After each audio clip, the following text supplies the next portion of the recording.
Do you dream of studying to Europe but having a nightmare getting that visa? If you wanted to know the process and the requirements on how you can apply for a Student Schengen Visa, keep on watching this video.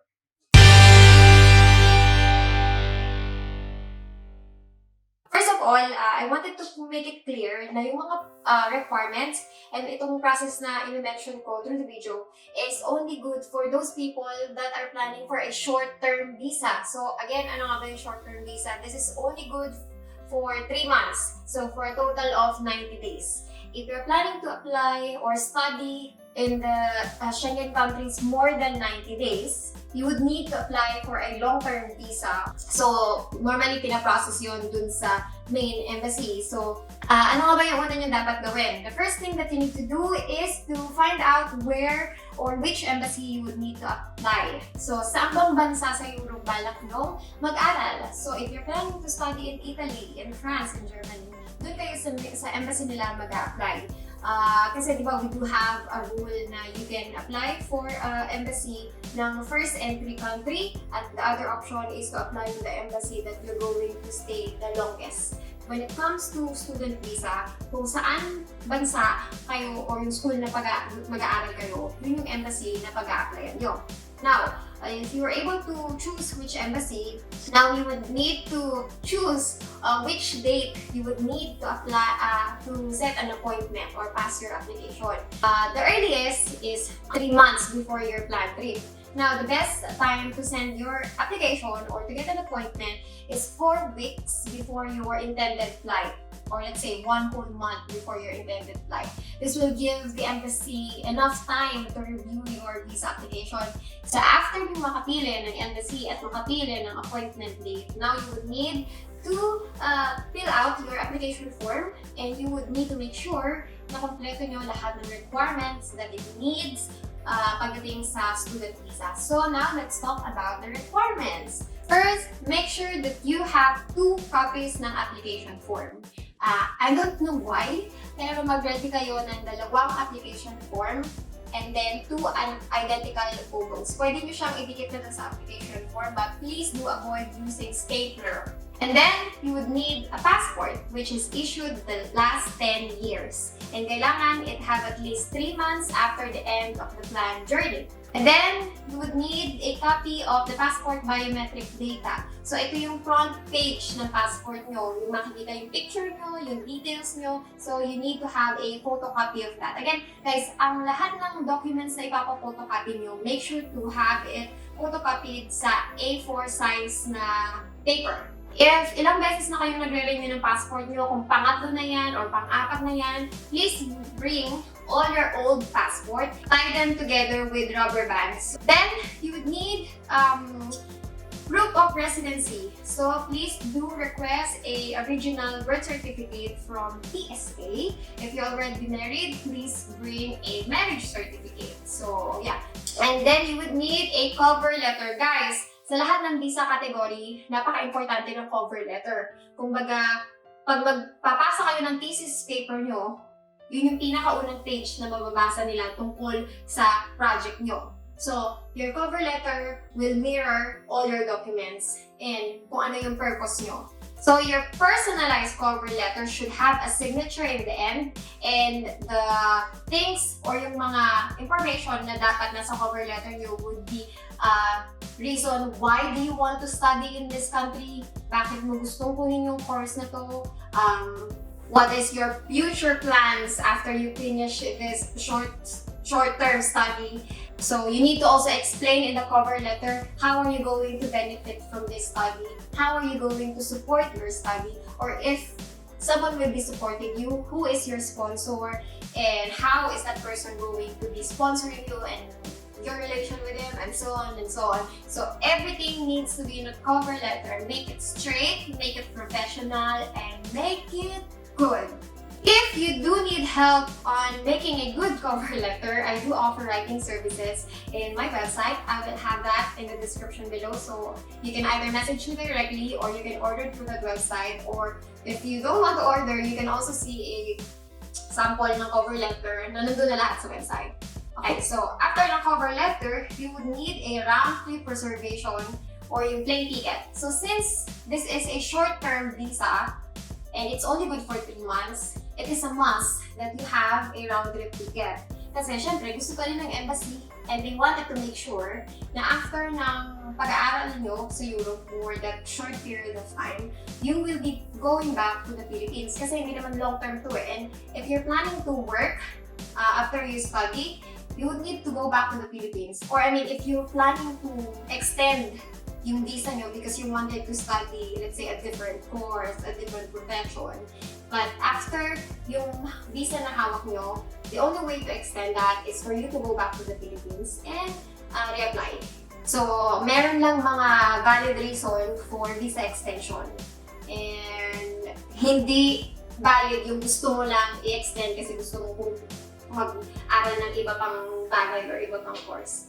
So yeah, a round-trip ticket is a must. So again guys, please don't buy a real ticket if wala namang kasiguraduhan na ma-approve yung visa nyo. This is to make sure that you will not be wasting any money. Mahal ang plane ticket and madalas sa mga airline is hindi nag-issue ng refund. So if you wanted to know about a dummy ticket, how to get a dummy ticket, where to get a dummy ticket, and ano nga ba ang dummy ticket, I will have a separate video and I will have that link here so you can watch that and the information lahat nandun na. And then, after the ticket, you would need a travel insurance. Again, travel insurance, make sure na accredited siya ng Schengen. At least it have 30,000 euro. But then again, it will still depend on how many days that you will be staying in the Schengen. And you need to make sure na i-cover niya yung buong stay niya sa Schengen area. So if you wanted to know where or which is the best embassy insurance company to get an insurance, you can see the list dun sa embassy website. Dun sa mga nahihirapan, nahanapin yung list ng mga medical insurance provider. If you're applying for DFS, wala actually doon yung list. You would need to go to the main website or yung main embassy website and nandun lahat yung information. Mapapansin nyo, andun din yung mga downloadable documents depending per visa category. And nandun din madalas yung list ng mga health insurance na tinatanggap nila. Okay, so after ng medical insurance, you would need, of course, a proof of accommodation. So it can be their dormitory contract, rent agreement, or letter of invitation. Siyempre, sa span ng 3 months na mag-aaral kayo sa Europe, kailangan nilang makitaan ng proof na may tutuluyan kayo. Kumbaga sa tourist, kailangan laging merong hotel reservation. Pagdating din sa inyong mga gustong mag-aral, if you're someone who can pay for a hotel every day, then hotel reservation is good. But of course, it is wiser to just rent an apartment or dormitory, or if you have a family member to stay there, it's better to have those. And you just need yung contract, and then for family member, invitation letter, plus contract dun sa flat or dun sa apartment or dun sa bahay ng family member nyo na nakapangalan sa kanila.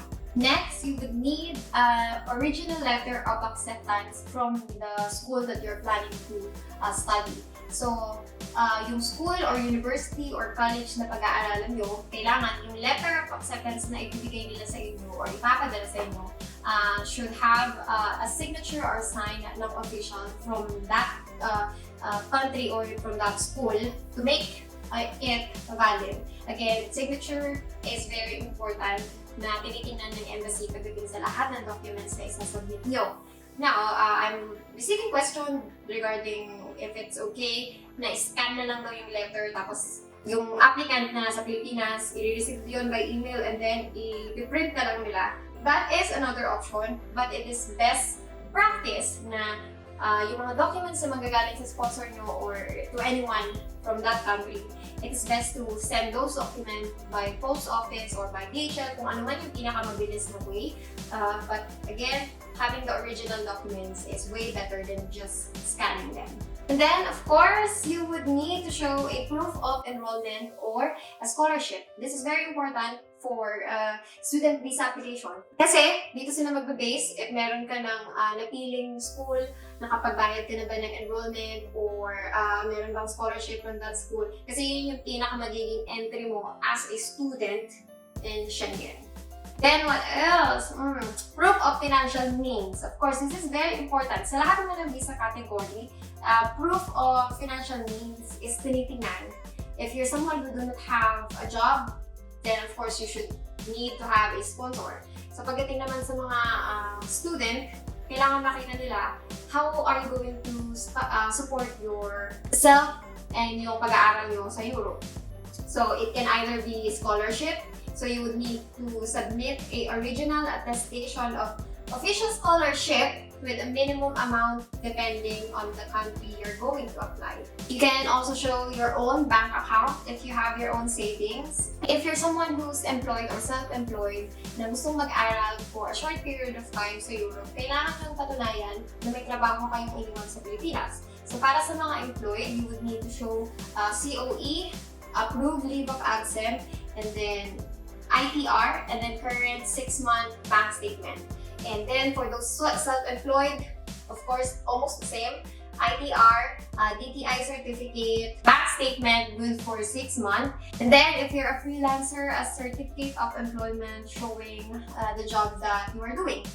Now, if ikaw naman ay isang estudyante sa Pilipinas, tapos gusto mo ding mag-aral sa Schengen, since 3 months lang naman yun, you can apply for 3 months or less, you would need to show a proof of enrollment from the school na pinapasukan mo sa Pilipinas, plus a proof letter of absence from your school or university if you're planning to go to Europe during the school year.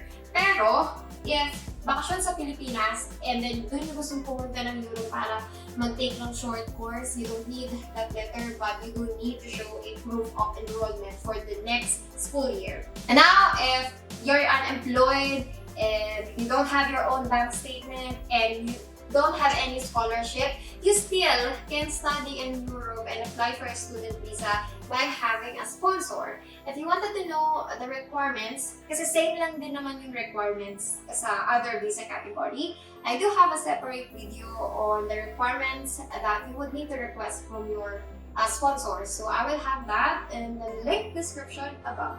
After nyo makumpleto lahat ng requirements and you know to yourself na kompleto ka na, wala nang malilimutan, you can now set an appointment where you're going to submit your application.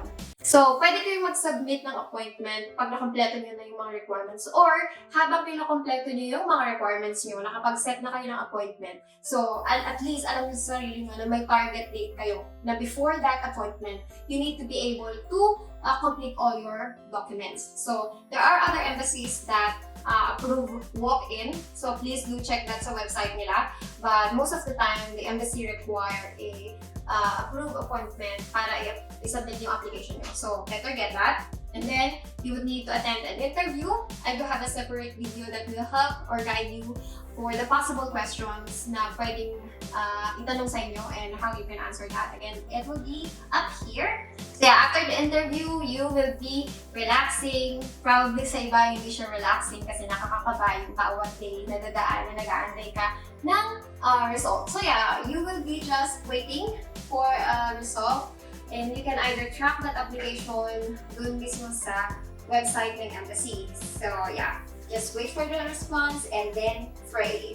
And that's it. That is all for today. And I do hope that you find this video helpful. If you do, please do give it a thumbs up. And if you're not yet a subscriber, please don't forget to hit that subscribe button and that bell button to be updated sa mga upcoming naming video. So, if you're someone who would need help making a good cover letter, a sponsorship letter, invitation letter, or even itinerary, I do offer writing services and you can check my website. I have all the information there. You can message me through that website or you can message me directly sa Facebook, and it would be good if you will be also joining my Facebook group.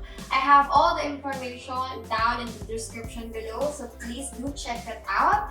And yeah, I'll see you on my next video. Bye guys!